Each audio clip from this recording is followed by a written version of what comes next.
Hello there. Welcome to Losing Faith, Finding Spirit, where we talk about all the ways we lose faith in relationships, religion, the government, and ourselves. And we find spirit in the many paths to self-healing, community, and hope in a maybe not so distant, much more peaceful future for all of us.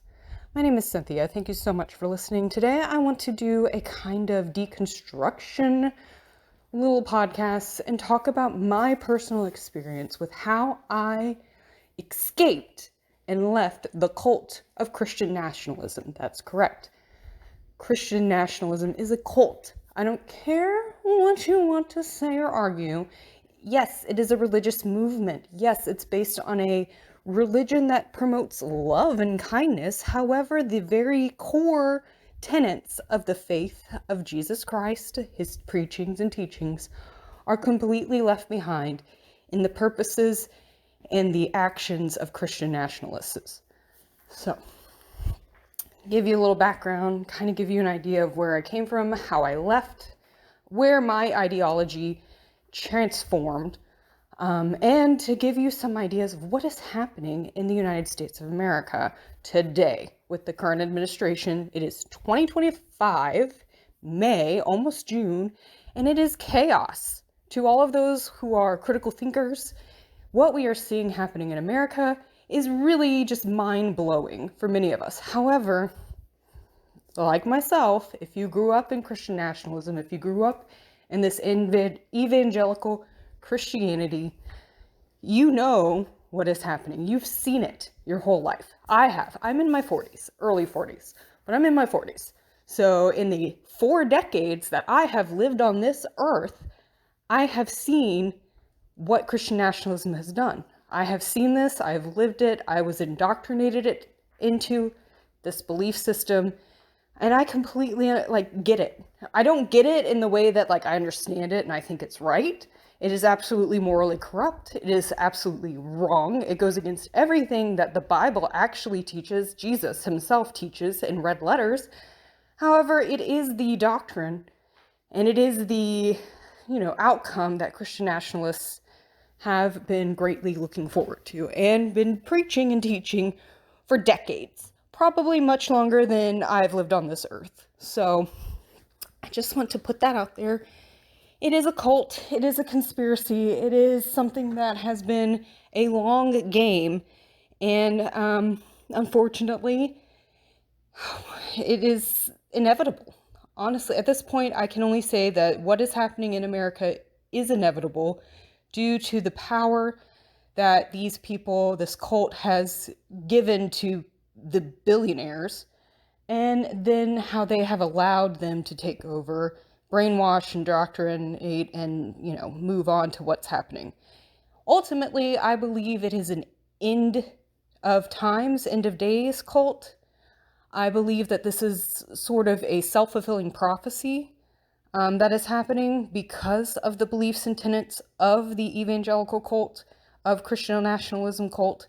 And I will keep saying the word cult over and over again. You're going to hear that because I absolutely do not in any way believe that a true religion, a true Christian religion, in any way would be doing the things that this group of people are doing and moving in the ways that this group of people are moving.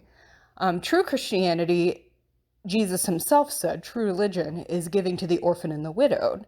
It is the least of these. What you do to the least of these, you do to me. Jesus said that. That was his whole thing. And he was super radical. Jesus was super radical. He was a Jew in a time when, the Roman Empire was in charge and he was flipping tables. If Jesus was literally here, if the biblical Jesus was here in America, he would be flipping tables in the White House. He'd be flipping tables in all of these churches, especially those TV evangelicals.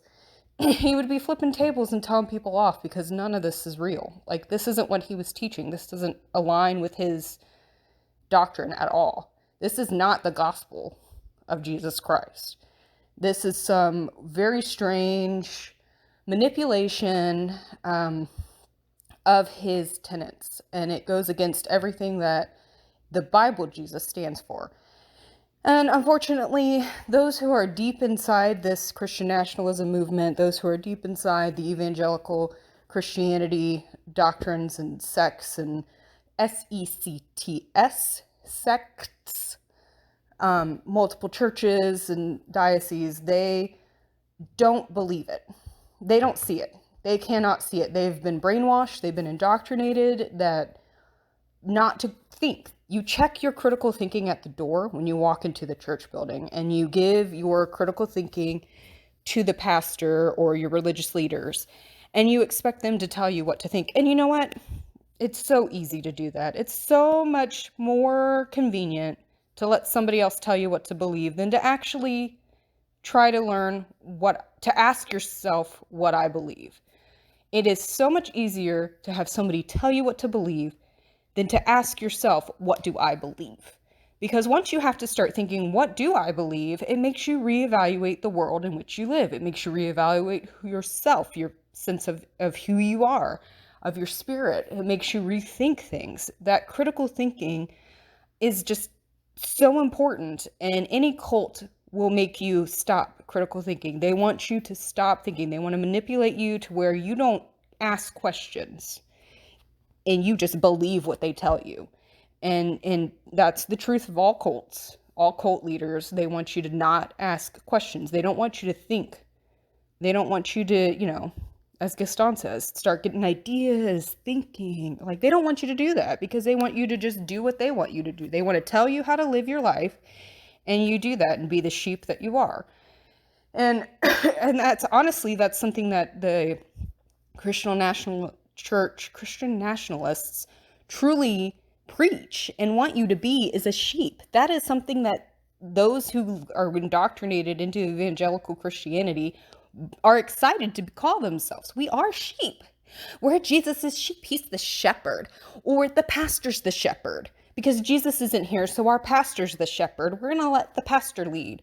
I mean, I had a friend, we were reading Zealot, which was a really interesting read, kind of talking historical Jesus versus biblical Jesus and how that aligns, and trying to break down where a biblical Jesus might have fallen within historical context, because we have the history, we have the records of things that happened, especially when Jesus was alive. There are a lot of records in that time period.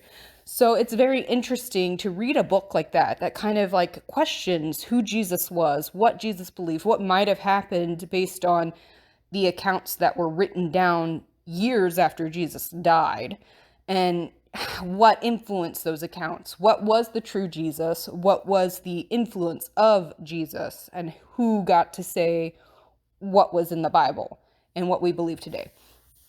Who was in charge of that?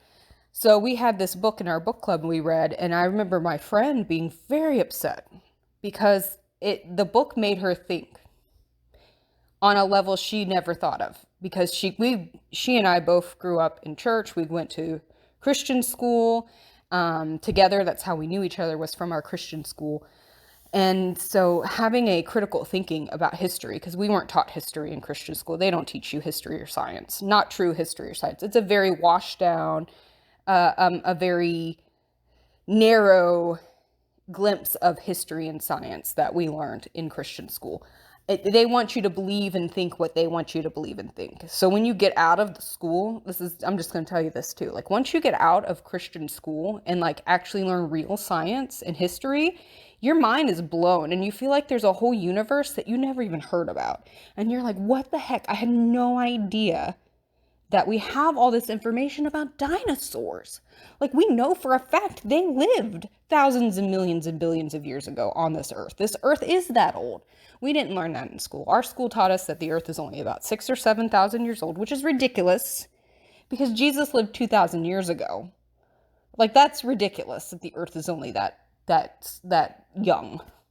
Like, I'm sorry. Oh, and carbon dating is false unless it proves Jesus's shroud was actually Jesus's shroud. Then it's accurate. I'm like, you can't pick and choose the sciences, friends. You can't pick and choose the technology when it works for you, but it doesn't work for the things you don't want it to work for. That doesn't make sense. But that's what, anyways, we learned some very strange things that now just, my mind is absolutely blown. Again, they don't want you to think. They don't want you to think. They don't want you to know the reality and truth. They don't want you to see things outside of what their belief system is, because then it falls apart. It completely falls apart.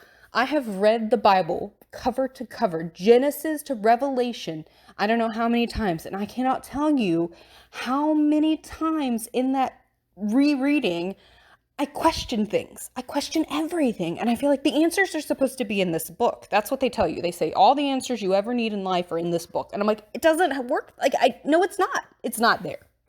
It's not there. And like, you're not reading hard enough. You're not doing the Lord's work. No, I've read it. I've read it all. I'm sorry, but the answers are still not there. They're not giving me what I need. Like, how? That was my biggest question. That's probably the reason I'm no longer in any organized religion, is I needed to know the how. How? You keep telling me I'm supposed to live this life and that this book is supposed to be the guidepost of every day and I'm supposed to pray all the time and that's just magically everything's going to line up. But it doesn't.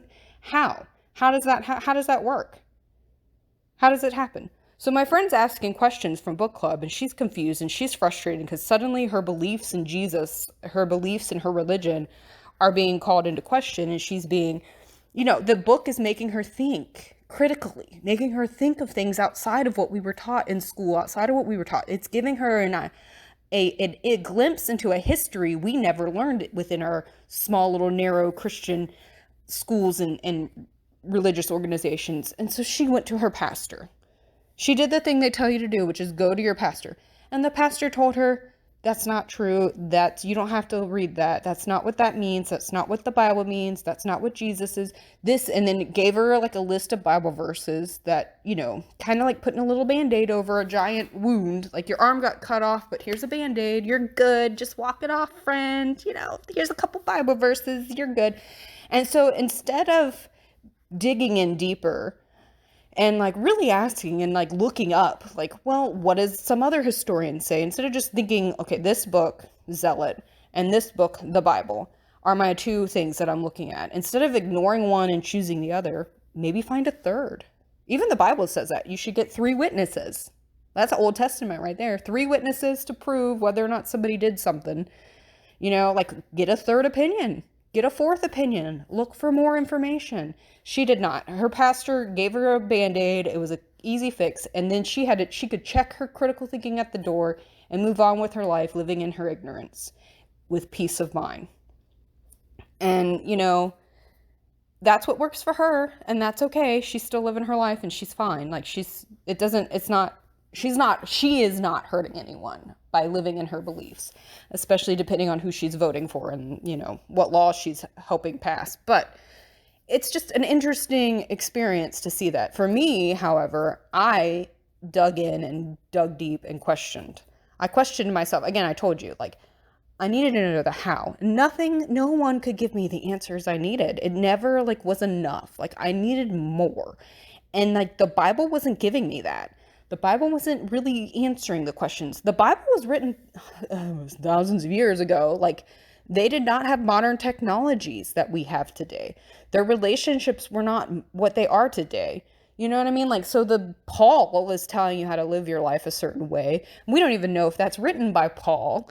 There's so many things in the Bible that traditionally the church will tell you this was written by Moses and this was written by whatever, or this was taught by Moses, because they didn't write it down until years later, or hundreds of years later, or they didn't have the materials to have writings or what have you. The church says all kinds of crazy things, I'm not going to lie.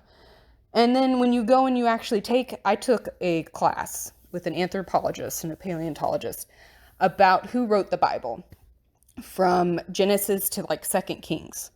And it was super eye-opening for me, because at this point in my life in college, which they didn't want me to go to a public college, my pastor really deeply wanted me to go to the, college that was approved by the church. And I was like, no, I'm not. I'm going to go to the one that the scholarships pay for and I don't have to pay money to go to, and I'm going to live at home while I go to college, which I was able to do. I don't think you can do that now. Point is, I went to the public college and my church was very against that, because they don't want you free thinking. They don't want you going and getting ideas and learning about the world outside of what their little narrow-minded Bible teaches. And it blew my mind learning about who actually wrote half the Bible. Like, this is the Old Testament, the Torah, the Hebrew Bible. It's not even like the Christian Bible. And even that was just eye-opening. And you know what? I have Jewish friends, and most of them are like, yeah, we know this. This is like common knowledge to them. They're like, yeah, we know. Moses didn't write that. Yeah, we know. This is meant to be a guide. Like, I went to a synagogue, and they were talking about modern things, and they were like the prophet Moses and this and that. But they were talking about it in a way that, like, they actually called into question the beliefs and the things that were written in their Torah. Like, they honor it and they respect it, but they don't, like the one I went to, and I can't say all Jews are like this. I don't know. It was only my very small, very limited experience. But it was not like, I didn't feel like you had to live by a standard. It was a guide.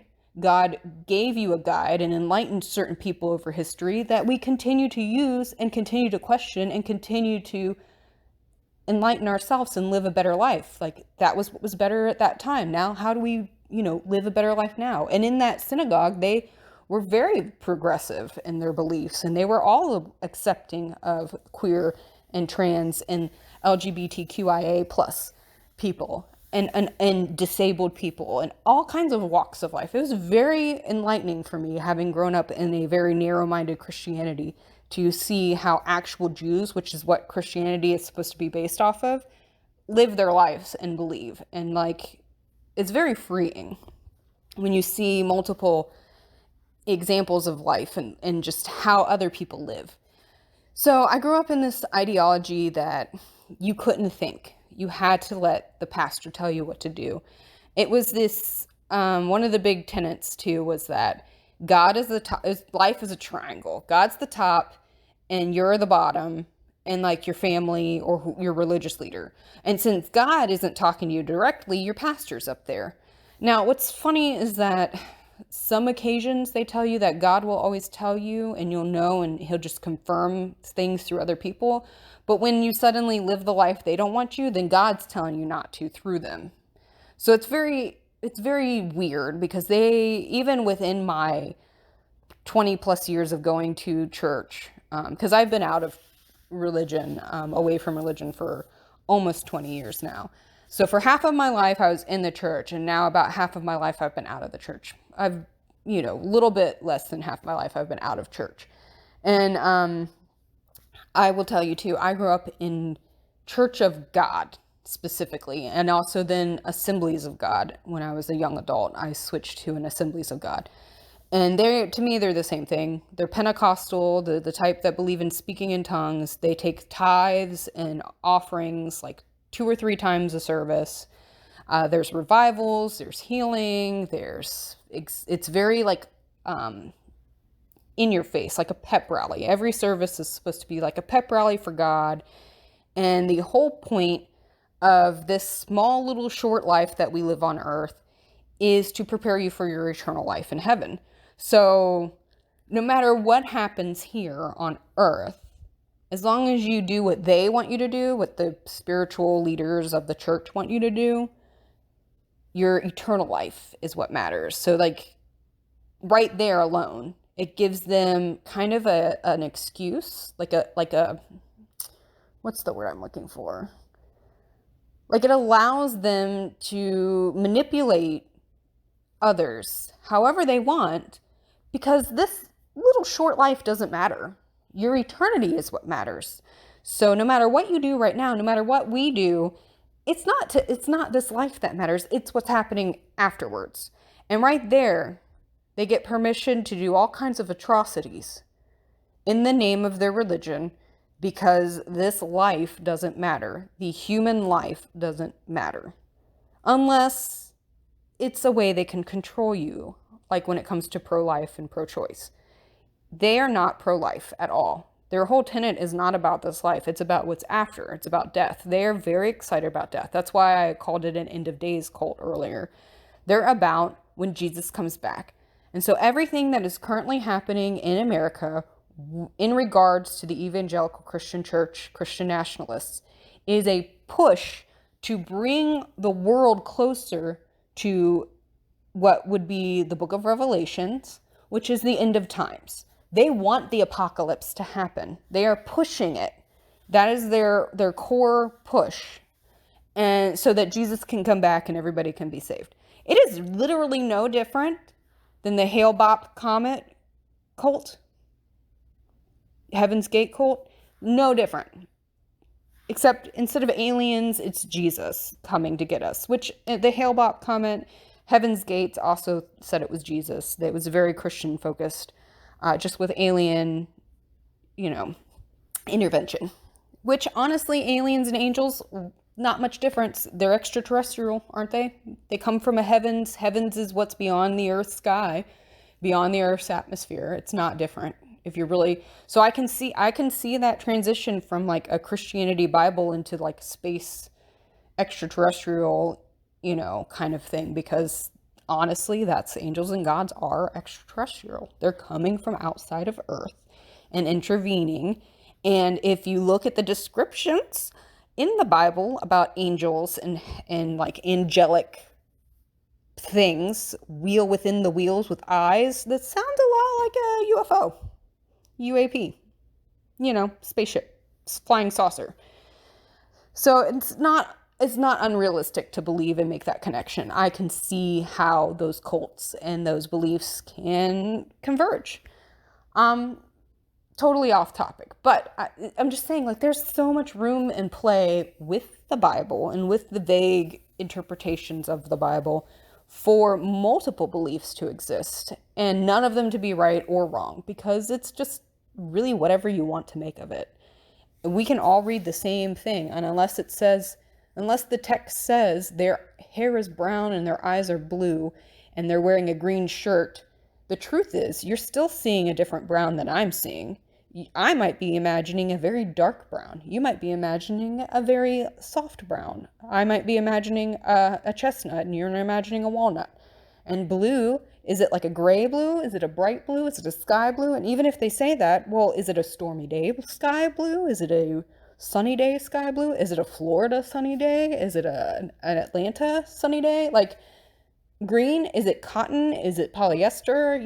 No matter what you think, we are all imagining the description differently. So when you read the Bible, you're still imagining and interpreting it in your heart differently, unless you are looking at external sources. And the church refuses to let you do that. They don't want you looking at external sources. They don't want you looking outside. They want you asking them and them telling you what to think and believe. They want you to be their sheep and to follow them, period.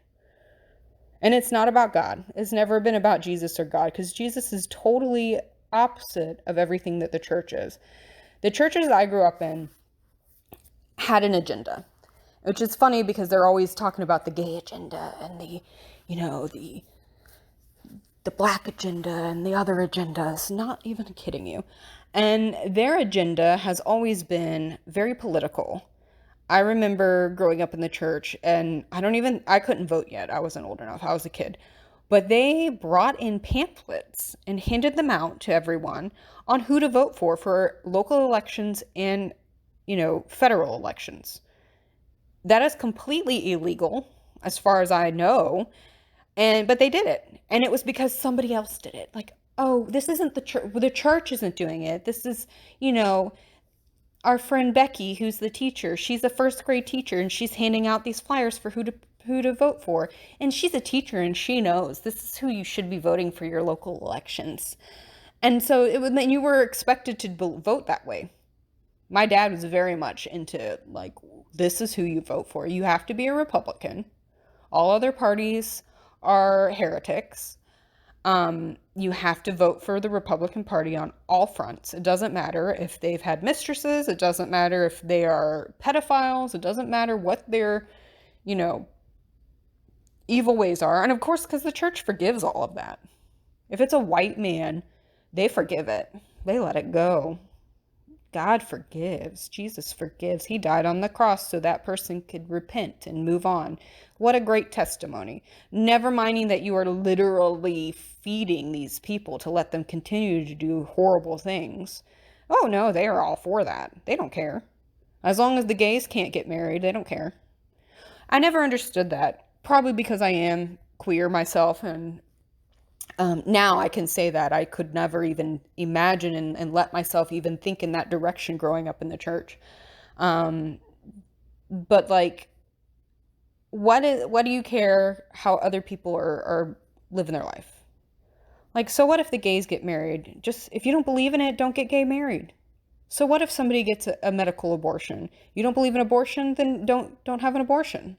Like, what you believe is what you could live your life. That's the way you should live your life. You shouldn't force that on other people. Jesus never said to force it on other people. In fact, what's insane, Jesus himself said, instead of you looking at the speck in your neighbor's eye, you need to deal with that giant freaking mote that's sticking out of your eyeball and take care of yourself first. That's what he said. Paraphrased. He said, instead of worrying about everybody else, you focus on yourself. Get yourself aligned. Get yourself right. And that's the thing that nobody, like, they're so focused on everything else because it keeps you distracted from dealing with yourself. It keeps you distracted so that you don't actually question the belief, and you don't actually question what the church is doing, who they're supporting, what they're doing, what that means, because eventually that's going to suck you dry and kill you, because that's the whole goal. The end of times, the end of days. They want the apocalypse to happen now because they believe that will bring in Jesus's coming.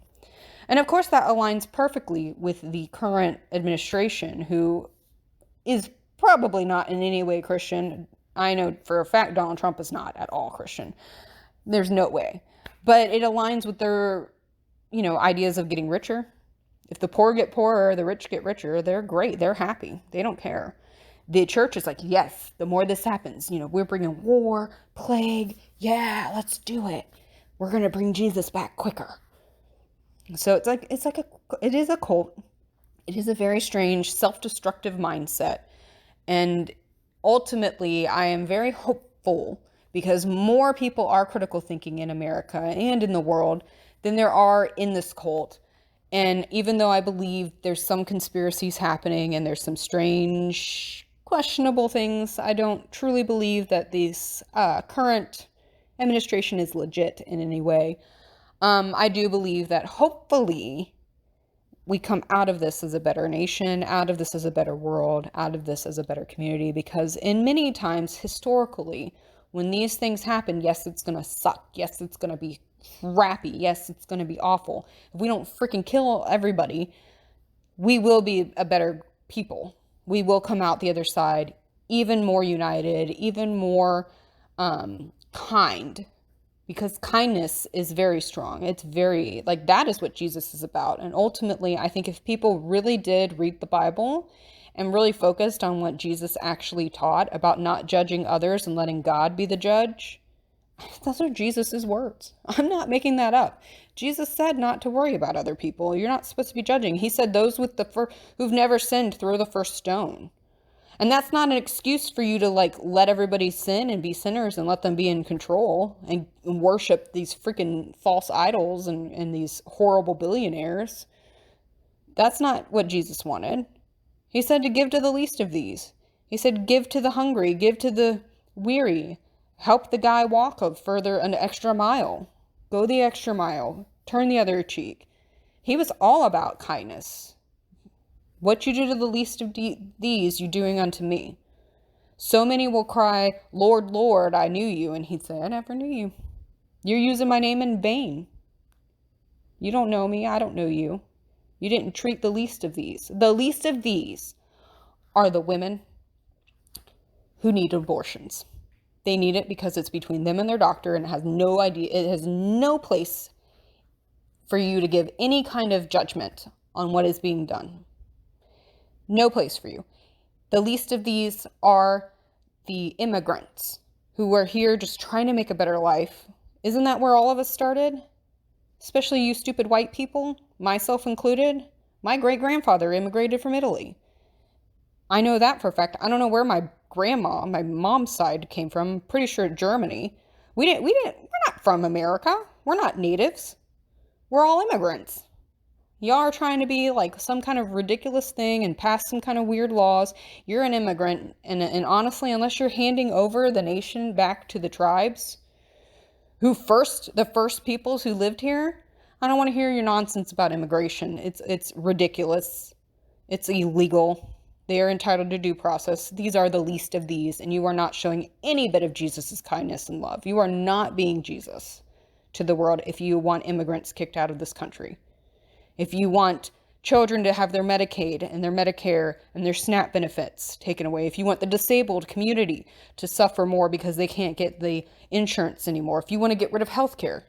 Obama was more like Jesus than any Republican I have seen. Because Obama came into office and said, you know what, we are going to take care of the least of these. We are going to pass things so that everyone can have insurance and get medical needs that they need. Because it's expensive. It's exhausting. My brother is in the hospital right now. And who knows what's going to happen. If he has to get kicked out of the hospital because he doesn't have insurance anymore because you passed a stupid law. You let these people in office who don't care about anybody but themselves and their money. You know, and Jesus was all about telling you that rich people aren't going to enter the kingdom of heaven. So I don't know how you even thought Trump was a good idea and was God ordained when he represents the exact opposite of everything Jesus taught. Like he hated rich people. He said, give everything that you own to the poor and follow me. It is easier for a rich person to pass through the eye of the needle, for a camel to pass through the eye of the needle, for a rich person to enter the gates of heaven. He said that he's against rich people. This prosperity gospel, magic Jesus that you're preaching and I know, I grew up in it. I know. Y'all are like, because you're selfish. And that's not Jesus. He was a socialist. He was a communist. Like, he is not about any of this. He was never a capitalist. Jesus is so far beyond all of that. He was mad at the people for making money in the synagogues. He was mad about that. Y'all collecting all your offerings. Jesus would be throwing tables in your church right now. Y'all are nothing about what Jesus said. So I've got more to say on this. Obviously, I'm very passionate about this because it is my own, coming to terms with my religion and coming to terms with what I believe. And I believe in a God of love. And the God of the Bible is not 100% that God. And the God of the Christian Nationalist Church is not that God at all. There is no love. They love to hate and hate to love. There is no love there. It's all selfish. It's all self-derived. And they're working to try to bring forth the end of days, because that is what this is. It is an end of days cult that has taken hold of the nation, that happens to align with another group of people who are just obsessed with money. And they just were able to easily manipulate, because guess what? The people high up in that cult are super rich. And they love to play golf with these people and love to, have their little prayer breakfast with these people. They put on the little show, that same show that Jesus said, like, don't make a show of it. Instead of crying and wailing, it's better to be silent and sincere. So once you read the Bible for what it really is and understand the historical context of things, I hope you find freedom and truth, because that is the only way to live. You need to, instead of asking for other people to tell you what to believe, try looking inside and asking, what do I believe? What do you believe? And let that be the center of your belief and hopefully your path to self-healing. If you are in one of these Evangelical Christian Nationalist cults, and I'm sure those of you listening to me probably aren't. Maybe you're just finding and coming to terms with it. Maybe you're still deconstructing. It's a lot. When you are grow up in this and you learn that dinosaurs and people didn't walk at the same time, what are you talking about? What do you mean? What do you mean dinosaurs are really around? Why do you mean the Earth is billions and billions of years old? What? I don't understand. That seems crazy. No, it's true. Evolution is real. And when you really start to accept that science and, knowledge and thinking outside of the Bible, it's so freeing. And maybe God is bigger than all of that. In the universe, we are so small within the universe. But this life is the only life we have. Why can't we live it a little bit better? That's what Jesus wanted. He wanted you to live with a little more kindness. And are you going to be the Bible Jesus, or are you going to follow prosperity gospel and magic Jesus, who solves all of your problems? That's not Bible Jesus. I can tell you that right now. Jesus never was about you having all the money in the world. He was about you showing kindness and doing the best you could with what you have. He made miracles from the people who had a little. He multiplied the fish and bread. Why did he do that? Because that's all that person had, and they were willing to share. That's the miracles that Jesus did. It was never the rich person. Every time he talked to a rich person, they were condemned. It's never about being rich. It's about the least of these. I hope you find your truth in healing. Thank you so much for listening, and I hope this helps. Bye.